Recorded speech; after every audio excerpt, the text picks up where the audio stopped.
Alhamdulillahilladzi khalaqal insana wa 'allamahul bayan. Ashkuruhu syukran min talabil mazid al-malikud dayyan.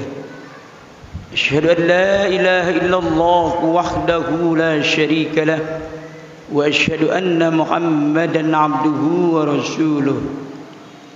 Allahumma salli wa sallim wa barik ala sayyidina Muhammadin wa ala alihi wa ashabihi wa ansarihi wa junudi ajma'in, amma ba'd.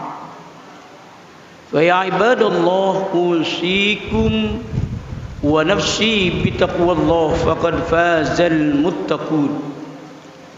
A'udzu billahi minasy syaithanir rajim.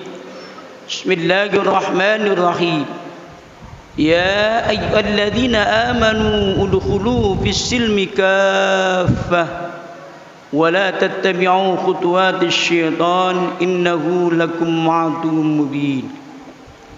Shadaqallahul azim wa ballagha rasuluhun nabiyyul habibul karim wa nahnu ala dzalika minasy syahidin wasyakirin walhamdulillahi rabbil alamin. Ma'asyiral muslimin rahimakumullah, sidang Jumat yang dirahmati Allah. Hari yang mulia, kita berada di tempat yang sangat mulia, yang mudah-mudahan tempat ini yang membawa kita keberkahan, menguntungkan kita. Tengah-tengah kesibukan kita tetap istiqomah untuk lalu memenuhi panggilan Allah melaksanakan sholat Jumat. Mudah-mudahan seluruh rangkaian ibadah kita mohon pada Allah agar senantiasa mendapat ridha dan diterima oleh Allah Subhanahu wa taala. Teriring salawat dan salam, mudah-mudahan salawat dan salam itu selalu tetap dilimpahkan, curahkan pada junjungan kita Nabi besar Muhammad sallallahu alaihi wasallam. Prinsip-prinsip manajemen hidup yang islami dalam menghadapi tantangan zaman di era globalisasi dunia saat ini. Kami angkat ini karena begitu hebatnya Islam sekarang ini dihadapi berbagai macam rintangan kehidupan dan cobaan untuk masa depan kita.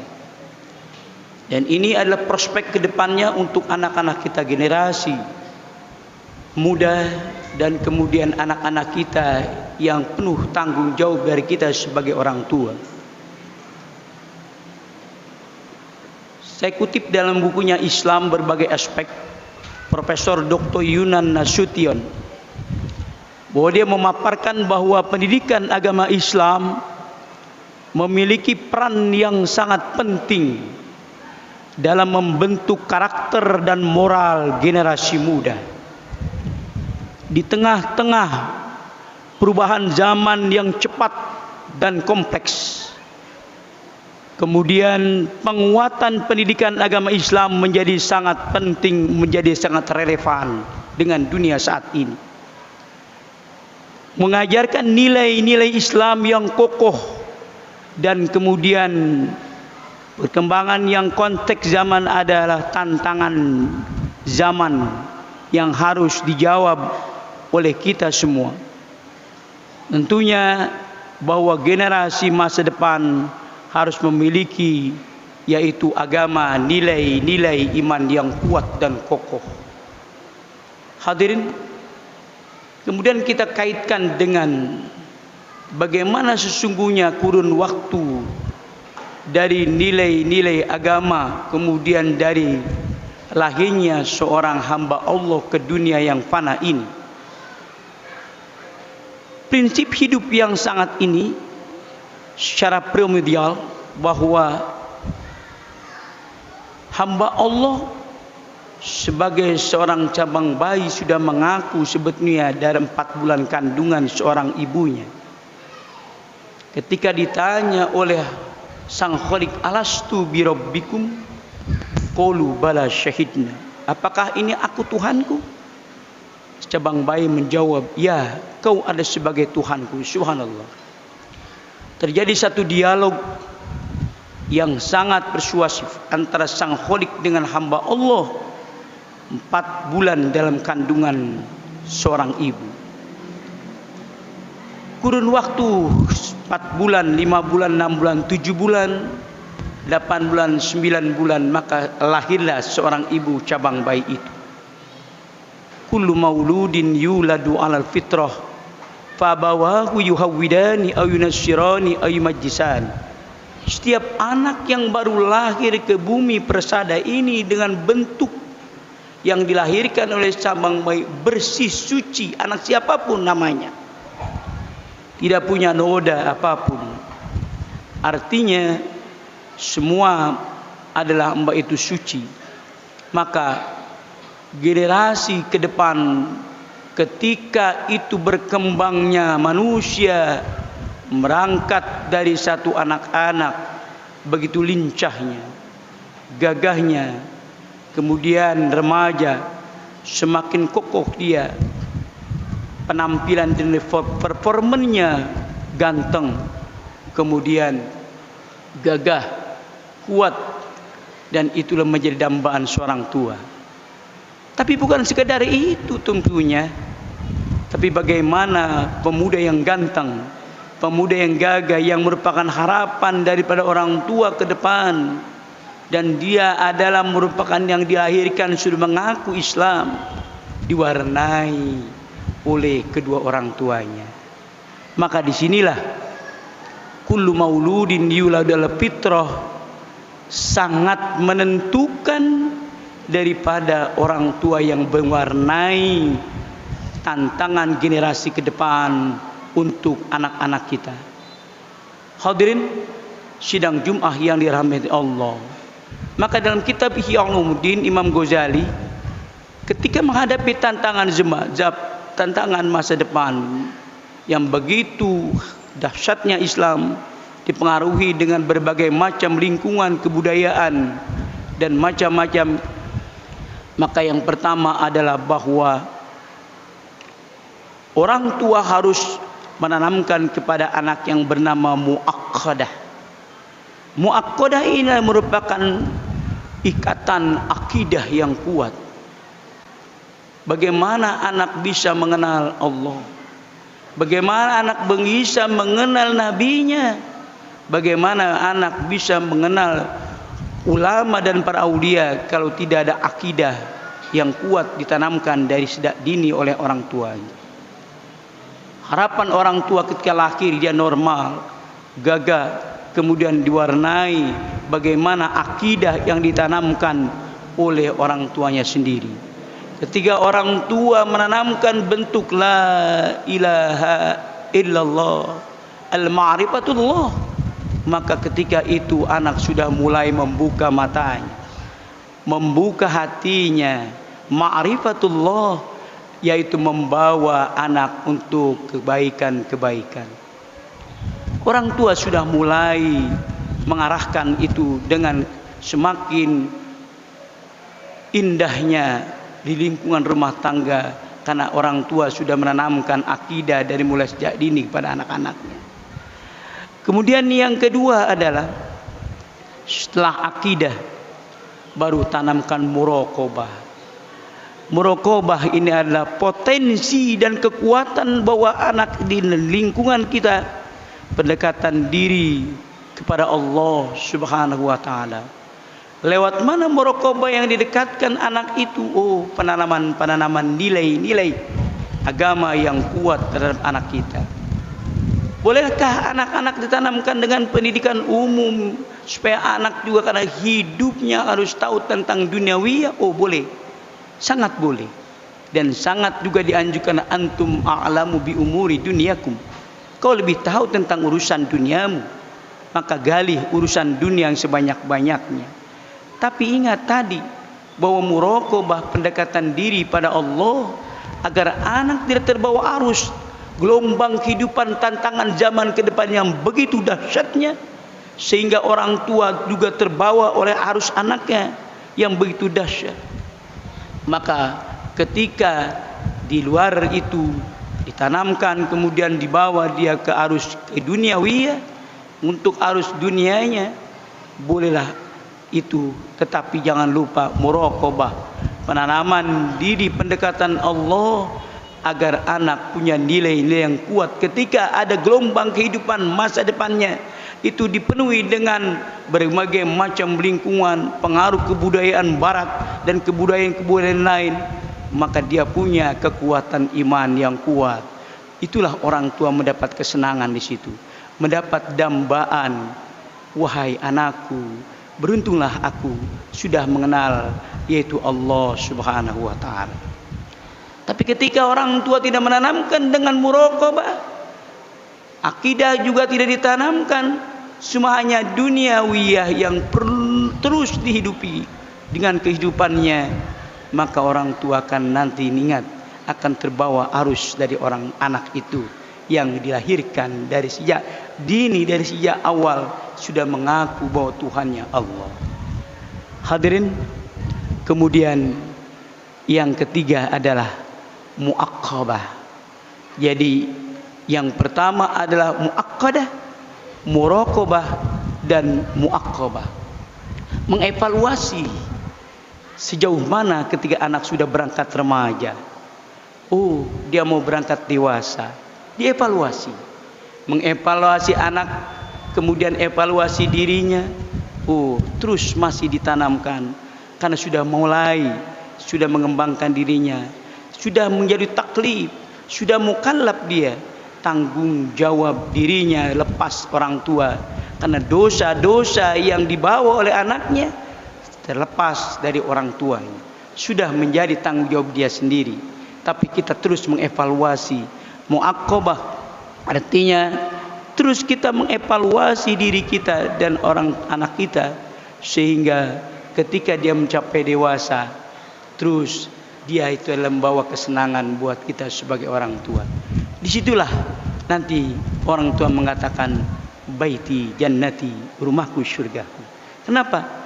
Karena anak yang kita tanamkan dari sejak dini terus kita arahkan dari dunianya juga dikeseimbangkan dengan akidah, kemudian muraqabah dan muaqqabah. Dan yang terakhir kata Ihya Ulumuddin dalam kitabnya, yaitu dari kitab Ihya Ulumuddin Hujjatul Islam, Imam Ghazali mengatakan baru mujahadah. Yang terakhir mujahadah. Anak-anak dia siap berjuang, dia siap bermujahid, dia siap bertempur dimanapun karena dia sudah tahu Islam yang benar. Islam merupakan menjadi agama yang membawa kemenangan dan kesejahteraan. Maka berbarengan dengan keluarga itu untuk berani bermujahadah, berjihad di jalan Allah Subhanahu wa taala. Bermujahadah itu bukan hanya sekedar dengan yaitu fisik dia, tapi ketika dia mau bermujahadah, dia ditanamkan akidah yang kuat, muraqabah yang sudah tinggi dan sudah kita muaqqabah. Dia mujahadah ketika dia punya nilai-nilai amalia, amalnya, kemudian ilmu, dia punya juga materi, karena dia bukan hanya sekedar dunia, bukan hanya sekedar untuk akhirat, tapi dia nyari dunianya, maka dia punya amal, punya materi. Oh, dia bermujahadah, berjihad. Berjihad kemana dia? Berjihad dengan materinya, yaitu disumbangkan, dibantu untuk orang-orang miskin. Subhanallah, alangkah indahnya keluarga seperti itu. Anak dan orang tua berjihad. Berjihad yaitu mengeluarkan bantuan ketika dia punya materi. Berjihad dengan materinya. Ketika dilihat orang yang tidak mampu, kiri kanannya tetangganya, dia bukan kesempatan buat dirinya sendiri. Dia lihat jiran, tetangganya. Karena betapapun hebatnya dia akidah dan terus beramal kepada Allah, ketika dia tidak merespon kiri kanannya, Allah tidak akan merespon seluruh amal dan ibadahnya. Allah tidak akan menerima amalannya. Allah tidak akan merespon amalan yang tinggi kalau dia tidak memperhatikan tetangganya yang kelaparan kiri kanan. Kemudian ada orang-orang yang masih sangat tua butuh dengan bantuannya, dia tidak perhatikan. Dia punya amal, berani berjihad. Berjihad dengan apa saja. Ilmunya pun dia punya sedikit, diberikan kepada orang lain. Tenaganya pun bahwa dia punya, dia berikan kepada orang lain. Subhanallah. Itulah seiring waktu dari mulai anak dari lahir, kemudian terus berangkat anak-anak, remaja, dewasa, punya keberhasilan sebagai seorang tua. Orang tua yang seperti ini maka dianggap orang tua yang punya kebahagiaan dunia dan akhirat karena terus mengarahkan kepada keluarganya. Hadirin, demikian khutbah singkat yang dapat kami sampaikan. Maka yang paling pokok adalah bahwa ketika Rasulullah SAW perang keluar dari jihad, apa itu? Pernah dia selesai perang yang begitu dahsyat, perang yang disebut perang Badar di bulan suci Ramadan, begitu pada kelelahan, begitu sampai sering keserang oleh musuh, tapi dia mengatakan pada Rasulullah, roja'na min jihadil asghar, bahwa kita pulang dari haji, bahwa jihad yang besar, ila jihadil asghar, kita pulang jihad yang asghar. Sahabat pada bertanya, kenapa kita ini jihad asghar ya Rasul? Bukankah ini perang Badar, perang di bulan suci Ramadan, terik matahari, melawan musuh yang begitu banyak? Kenapa engkau mengatakan roja'na ila jihadil asghar, kemudian wa ila jihadil akbar? Qalu ya Rasulullah, man ayyu jihadil akbar? Apa yang jihadil akbar itu ya Rasul? Maka kata Rasul, jihadul akbar, jihadun nafs, jihad yang paling besar, jihad melawan hawa nafsu. Maka ketika itu sahabat menjadi satu pembelajaran, oh kalau gitu kita harus menahan diri ketika ada hal-hal yang dapat menyulitkan kita hangus. Oleh karena itu, marilah 4 pesan daripada yaitu Rasulullah SAW dikutip dalam kitab Ihya Ulumuddin yang tadi paparannya lewat Profesor Dr. Yunan Nasution dalam bukunya Islam ditinjau dari berbagai aspek. Begitu dahsyatnya Islam ke depan tantangannya. Maka kalau kita tidak persiapan dari sejak dini anak-anak kita, maka semua akan terbawa arus daripada gelombang kehidupan yang akan menyusahkan dan menyulitkan kita masa depan nanti. Mudah-mudahan kalau kita semua akan mendidik anak kita, membimbing dan mengarahkan anak kita, kita termasuk orang-orang yang bahagia dunia, hidup dan akhirat. Kemudian kita akhir hayat kita husnul khatimah. Amin ya rabbal alamin. A'udzu billahi minasyaitonir rajim. Bismillahirrahmanirrahim. Ya ayyuhalladzina amanu hal adullukum ala tijaratin tunjikum min azabin alim tu'minuna billahi wa rasulihi wa tujahiduna fi sabilillahi bi amwalikum wa anfusikum dzalikum khairul lakum in kuntum ta'lamun. Barakallahu li wa lakum fil Qur'anil azim wa nafa'ani wa iyyakum bima fihi min ayati wa dzikril hakim. Aqulu qawli hadza astaghfirullah li wa lakum wa lisairil muslimin wal muslimat wal mu'minin wal mu'minat fastaghfiruhu innahu huwal ghafurur rahim.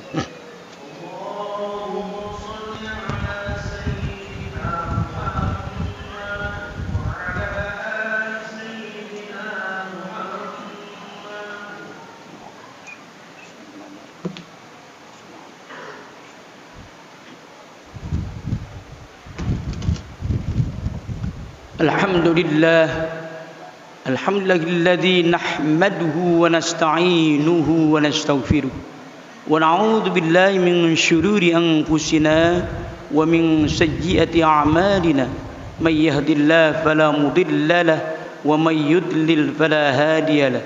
Asyhadu an la ilaha illallah wahdahu la syarika lahu wa asyhadu anna Muhammadan 'abduhu wa rasuluh.